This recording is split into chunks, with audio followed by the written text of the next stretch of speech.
Hello friend, this is Kiran Soni and welcome back to Aurosoft. Java interview question answer की series में आज जो हम देखने वाले हैं वो क्वेश्चन है, in what scenario do we use a static block? Is it possible to execute a program without define a main method? What happen when static modifier is not mentioned in the signature of main method? What is the difference between static method and instance method in a Java? What is the other name of method overloading? तो देखते हैं सबसे पहला question, in what scenario do we use a static block? At time there is a class that has static member variable. These variables need some complicated initialization. At this time, static block help us a tool to initialize complex static member variable initialization. The static block is executed even before the execution of main. Sometimes we can also replace static block with a static method of a class. तो यहाँ पर सबसे पहले मतलब समझते हैं static block जो है उसका मतलब क्या है। तो स्टैटिक ब्लॉक जो है उसका मतलब ये है कि हमारे क्लास में अगर कोई स्टैटिक मेंबर वेरिएबल होंगे, समझिए प्रॉपरली, हमारे क्लास में अगर कोई स्टैटिक मेंबर वेरिएबल होंगे तो इस मेंबर वेरिएबल को इनिशियलाइजेशन का प्रोसेस थोड़ा कॉम्प्लिकेटेड होता है। किस वजह से कॉम्प्लिकेटेड है कि क्लास लेवल वो वेरिएबल हो गए हैं, तो अब ऑब्जेक्ट क्रिएट होगा उससे पहले अगर हमें उसको कुछ वैल्यू देनी है तो उसके लिए हमें क्या करना पड़ेगा, हमें एक स्टैटिक ब्लॉक बनाना पड़ेगा और ये स्टैटिक ब्लॉक आपको एज अ टूल हेल्प करेगा जो कि आपके स्टैटिक मेंबर वेरिएबल के इनिशियलाइजेशन में आपको हेल्प करने वाला है। तो ये जो स्टैटिक ब्लॉक है वो एग्जीक्यूट कब होगा, आपकी मेन मेथड जो रन होगी उससे पहले। तो इससे क्या हो जाएगा, आपके जो इनिशियलाइजेशन जो है आपके स्टैटिक मेंबर वेरिएबल का वो पहले हो जाएगा। जावा में एक अच्छी बात ये भी है कि आप स्टैटिक ब्लॉक अगर यूज़ नहीं करना चाहते हो तो वहाँ पर स्टैटिक मेथड को भी आप यूज़ कर सकते हो। तो यहाँ पर इस वजह से स्टैटिक ब्लॉक यूज़ किया जाता है स्टैटिक मेंबर वेरिएबल जो है उसके कॉम्प्लिकेटेड इनिशियलाइजेशन को ईजी करने के लिए as a tool. Is it possible to execute a program without define a main method? No. With Java 7 onward, you need a main method to execute a program. In earlier version of Java, there was a workaround available to use static block for execution, but now this gap has been closed. तो आप Java 7 onward, मतलब अभी basically हम जब भी काम कर रहे हैं तो मिनिमम हमारा वर्जन होता है 8, ओके। तो यहाँ पर हम विदाउट मेन मेथड हमारा प्रोग्राम एग्जीक्यूट नहीं कर सकते हैं। 7 से पहले के जो वर्जन थे उसमें वो पॉसिबल था। What happen when static modifier is not mentioned in the signature of main method? As per Java specification, main method has to be marked as a static. It need only one argument, that is an array of string. A program can compile with a non-static method, but on execution it will give no such method error.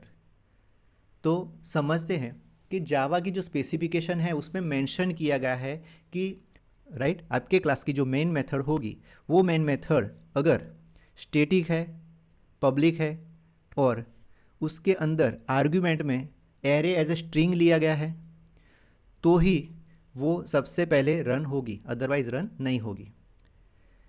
ये जावा के specification में लिखा गया है। Now वो method run होगी, automatic execute होगी। तो वो कब होती है, जब हम एग्जीक्यूट करते हैं तब।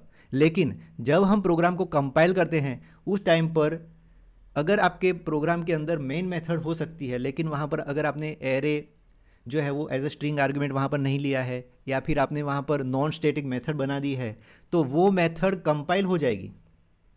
क्योंकि हमारे पास बहुत से ऐसे क्लास होते हैं जहाँ पर मेन मेथड नहीं होती फिर भी वो कंपाइल तो होते हैं, ओके। तो उस वजह से वो कंपाइल तो हो जाएंगे, कंपाइलेशन में कोई प्रॉब्लम नहीं आएगा। लेकिन जब आप उसको एग्जीक्यूट करोगे, वो पर्टिकुलर क्लास जो है उसको एग्जीक्यूट करोगे, तब जब एग्जीक्यूशन होगा तब मेन मेथड उसको नहीं मिलेगी। उस टाइम पर वो नो सच मेथड एरर, इस टाइप की एरर आपको देगा। इस वजह से हमें स्टैटिक मॉडिफायर को यूज़ करना पड़ेगा। What is the difference between static method and instance method in अ जावा?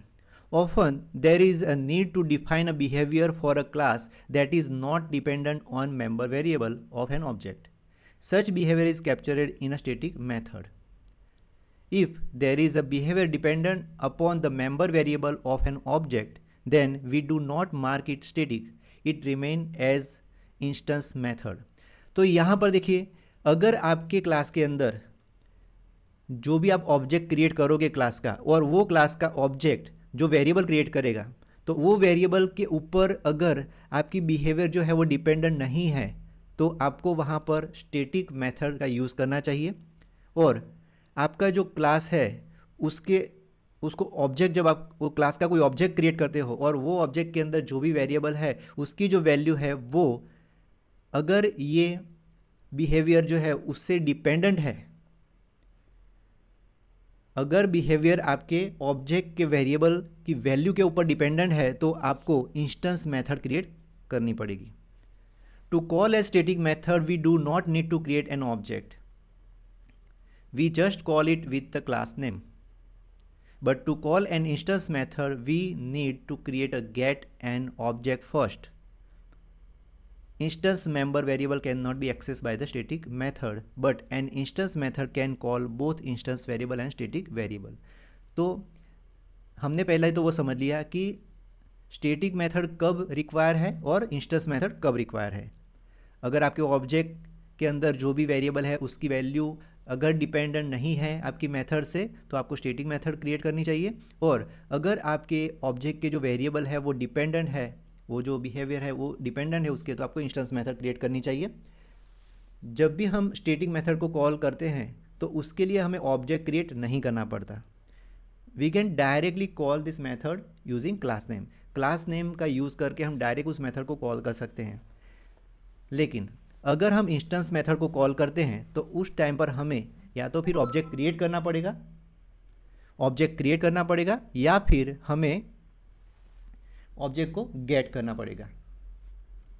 तो ऑब्जेक्ट अगर हम क्रिएट करेंगे या फिर ऑब्जेक्ट को हम गेट करेंगे, तब हम उस इंस्टेंस मेथड का यूज़ कर सकते हैं। Instance member variable cannot be accessed by the static method, but an instance method can call both instance variable and static variable. तो यहाँ पर हमारे पास जो इंस्टेंस मेंबर वेरिएबल जो हैं, जो कि हम ऑब्जेक्ट क्रिएट करके उसके अंदर हम बनाते हैं, ऑब्जेक्ट क्रिएट करेंगे उसके बाद जो वेरिएबल हम क्रिएट करते हैं, वो जो variable create, instance member variable का मतलब ये है कि जब भी हम ऑब्जेक्ट क्रिएट करेंगे और उस ऑब्जेक्ट के अंदर जो वेरिएबल होंगे उस वेरिएबल को स्टैटिक मेथड एक्सेस नहीं कर सकता है, बिकॉज स्टैटिक मेथड के पास ऐसा कोई ऑब्जेक्ट नहीं होता है, डायरेक्टली वो क्लास पर डिपेंडेंट है। ओके। और इंस्टेंस मेथड क्या करती है, इंस्टेंस मेथड जो है वो क्लास के ऊपर से हम ऑब्जेक्ट क्रिएट करते हैं और उस ऑब्जेक्ट से इस इंस्टेंस मेथड को हम कॉल कर सकते हैं। तो इस वजह से इंस्टेंस मेथड जो है वो इंस्टेंस वेरिएबल को भी कॉल कर सकती है और स्टैटिक वेरिएबल को भी कॉल कर सकती है। What is the other name of method overloading? Method overloading also known as a static polymorphism. तो मेथड ओवरलोडिंग को अदर वर्ड में बोला जाता है static polymorphism. Thank you friends, thank you for watching this video. Like, share and subscribe this channel. Take care and good bye.